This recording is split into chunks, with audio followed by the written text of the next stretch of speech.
So డెఫినెట్గా ఆనంద బాష్పాలు అవి వస్తూ ఉంటాయి. అందరికీ నమస్కారము. అందరికీ నమస్కారము. ఇక్కడికి విచ్చేసిన పెద్దలకి, మీడియా మిత్రులకి నా నమస్కారము. పిల్లలందరికీ నా ఆశీర్వాదాలు. నాకు ఈరోజు ప్రీ రిలీజ్ ఫంక్షన్ లాగైతే కనిపించట్లేదు, మా అబ్బాయి ప్రీ వెడ్డింగ్ షూట్ లాగా కనిపిస్తుంది. నాకు చాలా హ్యాపీగా ఉంది. చిన్ను, నిన్ను దీవించడానికి చాలామంది వచ్చారు. మేమేదో కష్టపడి సినిమా మేమైతే కష్టపడి సినిమా తీసాము. తీసిన తర్వాత అది జనాల్లోకి ఎట్లా ప్రమోట్ చేయాలో మాకైతే తెలియలేదు.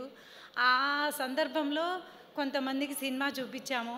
ఆ టైంలో మైత్రి మూవీస్ శశి గారు ఇచ్చిన సపోర్ట్తో మేము ముందుకెళ్ళాము. మాకు ఈ ప్రమోషన్లో ముగ్గురు కనపడ్డారండి, బ్రహ్మ, విష్ణు, మహేశ్వరు. మైత్రి మూవీస్ శశి గారు బ్రహ్మ అయితే, విష్ణు ఏమో విశ్వక్షేన్ వాళ్ళ ఫాదరు విశ్వక్షేన్ అండి. వాళ్ళు బ్రహ్మ, విష్ణు. మహేశ్వర్లు ఆర్జీవి గారు ఈరోజు మా ప్రీ రిలీజ్ ఫంక్షన్ని లాంచ్ చేశారు. వాళ్ళు ముగ్గురు మా మూవీని సపోర్ట్ చేయడానికి, మీ ముందుకు పంపించడానికి వాళ్ళు ముగ్గురు మాకు నిజంగా దేవుళ్ళలాగా వచ్చి ఆశీర్వదించారు. వాళ్ళ సపోర్ట్ వల్ల మేము ముందుకు వెళ్ళిపోతున్నాము. అంటే కష్టపడి చేసిన వాళ్ళకి దేవుడు ఎప్పుడైనా ఎట్లయినా సపోర్ట్ ఇస్తారు. 4th ఈరోజు మండే, అంటే శివుడికి చాలా ఇష్టమైన రోజు. శివుడు ఈరోజు బ్లెస్ చేస్తాడు. 4th శుక్రవారం అమ్మవారు, ఇక్కడ శివుడు, ఆ రోజు లక్ష్మీవారు, ఇద్దరు శివపార్వతులు మా అబ్బాయిని ఆశీర్వదిస్తారని నేను అనుకుంటున్నాను. అంతకంటే ముందు ఆ శివపార్వతులు ఎట్లుంటారో నాకు తెలియదు. కానీ ఈ ప్రీ రిలీజ్ ఈవెంట్ చూస్తున్న ప్రతి ఒక్కళ్ళు అమ్మ నాన్నలే మాకు శివపార్వతులు. ఇది చూస్తున్న, ఇక్కడి నుంచి చూస్తున్న వాళ్ళు, ఈ ఈవెంట్ని యూట్యూబ్లో చూస్తున్న వారు, ఇది మీ జనాల ద్వారా మీకు వచ్చిన ప్రతి ఒక్కళ్ళు ఇంట్లో నుంచి మా అబ్బాయిని ఆశీర్వదించి 4th మేము రామ్నగర్ బన్నీ అనే మూవీతో థియేటర్లోకి వస్తున్నాము. మా అబ్బాయిని ఆశీర్వదించండి. చాలా బాగుంది సినిమా.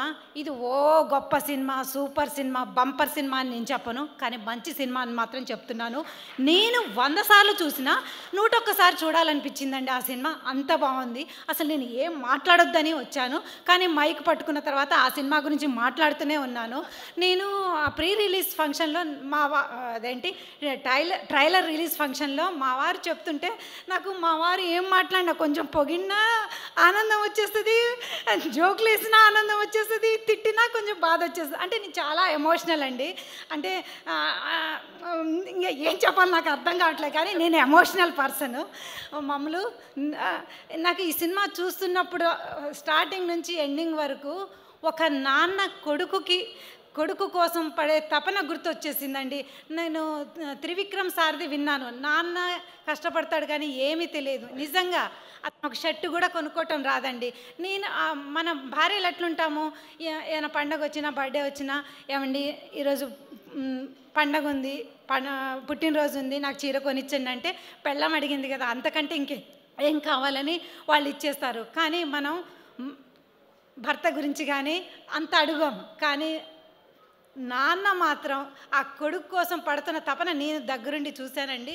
ఈ నాన్న కోసం మీరు అక్టోబర్ 4th థియేటర్లకు వచ్చి చూసి బాగుందని చెప్తే మేము అంతకంటే చాలా చాలా హ్యాపీగా ఫీల్ అవుతామండి.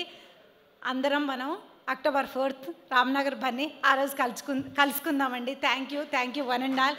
మీ సపోర్ట్ ఇట్లానే ఉండాలి, మీ సపోర్ట్ ఎప్పుడు మాకు ఇట్లానే ఉండాలండి. ఇట్లా ఇస్తే మేము ఇంకా మూవీస్ చేస్తాము.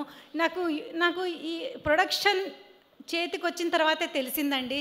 ఫస్ట్ డే 1 ఏ సినిమా తీశారో ప్రొడ్యూసర్స్ ఇప్పటి వరకు అంటే చిన్న సినిమా ఎవరి బడ్జెట్లో వాళ్ళు సినిమాలు తీస్తారు, చిన్న సినిమాలు తీస్తారు, పెద్ద సినిమాలు తీస్తారు. కానీ ఆ సినిమా థియేటర్లో ఆడిన తర్వాతే ఆ ప్రొడ్యూసర్ ఫేస్లో నవ్వొస్తుందండి. మొత్తం హోల్ బ్లడ్ స్వెట్ అన్నీ పెట్టేస్తారు. ఒక 4 అవర్స్లో మనం ఒక 2 అవర్స్లో చెప్పేస్తాం బాగుంది బాగాలేదని. బాగుందంటే ఆ ప్రొడ్యూసర్ ఇంకా 100 సినిమాలు తీసి 100 జీవితాలని 100 కుటుంబాలకి మళ్ళీ తీస్తూనే ఉంటారు. బాగాలేదు, ఫ్లాప్ అయిందంటే ఇంకా అతను రోడ్డును పడాల్సి వస్తుందండి. సో అంటే ఏం చేసినా అంటే ఏమంటారు మమ్మల్ని నాకు అర్థం కాలేదు. కానీ సినిమా మాత్రం ప్రొడ్యూసర్ చాలా బాగా కష్టపడి తీస్తారండి. మేము నాకు చాలా ఎమోషనల్ అయినాను. మమ్మల్ని ఓవర్ టు యూ. ఏం మాట్లాడానా, తప్పులు మాట్లాడానా, నువ్వు సరి చేసేసే. ఏ అమ్మ ఎప్పుడు తప్పు మాట్లాడదు, తప్పు సరిదిద్దుతుంది.